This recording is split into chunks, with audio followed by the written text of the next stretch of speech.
ओला जवला fry आपण करणार आहोत. त्याच्यासाठी थोडासा जवळा त्या टोमॅटोमध्ये भरलेला आहे आणि मी फ्राय केलेला आहे. आणि त्यासाठी जो आपल्याला फ्रेश जवळा लागणार आहे, तो मी आता आणलाय आणि स्वच्छ करून घेतला. त्यानंतर 2 वेळा धुवून घेतला. त्यामुळे ही आता तिसरी वेळ आहे, म्हणून हे पाणी एकदम स्वच्छ दिसतंय. तर 3 वेळा धुतल्यानंतर हा जो जवळा आहे, तो एका छोट्याशा प्लेटमध्ये मी काढून घेते. आता ह्यातील सगळं पाणी आपल्याला काढून घ्यायचं आहे आणि हा जो जवळा आहे ना, तो मीठ घालून, फक्त मीठ घालून तो पाणी न घालता गॅसवर ठेवायचा आणि थोडा वेळ त्या मिठामध्येच हा जवळा उकडून घ्यायचा. जवळा आता ह्या भांड्यामध्ये मी उकडत ठेवला आहे आणि त्याच्यासाठी आता आपल्याला कांदा लागेल, कोथिंबीर लागेल, मिरची लागेल. तर हे सगळे कट करून घ्यायचं. आणि त्याचबरोबर आपल्याला जी कोकम असतात ना, ती पण लागणार आहेत. पण ती कोकम आपल्याला अखंड नाही टाकायची त्याच्यामध्ये. ते बारीक-बारीक असे तुकडे करून घ्यायचे त्याचे. जवळा हा पटकन उकडला जातो. तो आता उकडून झालाय. मी आता गॅस बंद केलाय. आणि हा जो उकडलेला जवळा आहे ना, त्याच्यामध्ये काही अजून मसाल्यांचा वापर करणार आहे. आणि हे जे टोमॅटोज आहेत ना, त्याच्यामध्ये मी भरणार आहे. तर हे 4 टोमॅटोज घेतलेत. पण नंतर मला असं वाटलं, की अजून एक आहे जो उरलेला टोमॅटो आहे, तो पण घ्यावा. अशा प्रकारे हे 5 टोमॅटोज मी घेतले.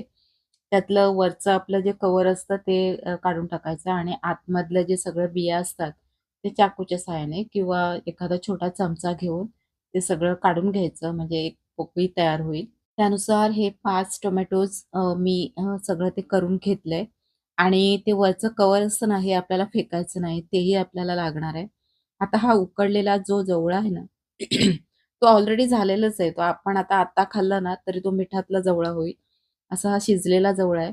त्याच्यामध्ये जे कोकम आपण घेतलेलं, कांदा घेतलेलं, मिरची, पुन्हा कोथिंबीर आणि ह्या लाल मिरची पावडर घालायची, गरम मसाला, हळद घालायचं. जे बेसिक आपले मसाले असतात ते घालायचे आणि हे सगळं मिक्स करून घ्यायचं. हे हे एक प्रकारचं त्या जवळ्याचं एक प्रकारचं एक सारण तयार होतं. मीठ घालायचं. मीठ मी मगाशी जवळ्यामध्ये घातलंय, पण ते जवळ्याला अनुसरून घातलंय. पुन्हा आता कांदे वगैरे मिक्स केले. त्याच्यामुळे त्याला अजून थोडं आपल्याला मीठ घालावं लागेल. तर हे सारण आपलं तयार झालंय जवळ्याचं. ते त्या टोमॅटोजमध्ये भरायचं आणि वरचं जे आपण साल मगाशी बाजूला ठेवलं होतं ना, ते घ्यायचं. ते टूथपिकच्या साहाय्याने हे जे टोमॅटोज आहेत ते बंद करून घ्यायचं.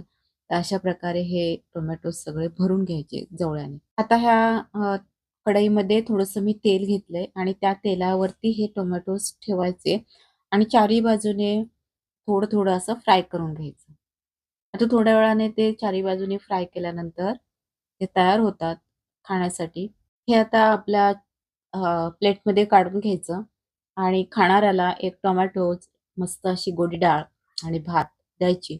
मस्त आवडीने खातात.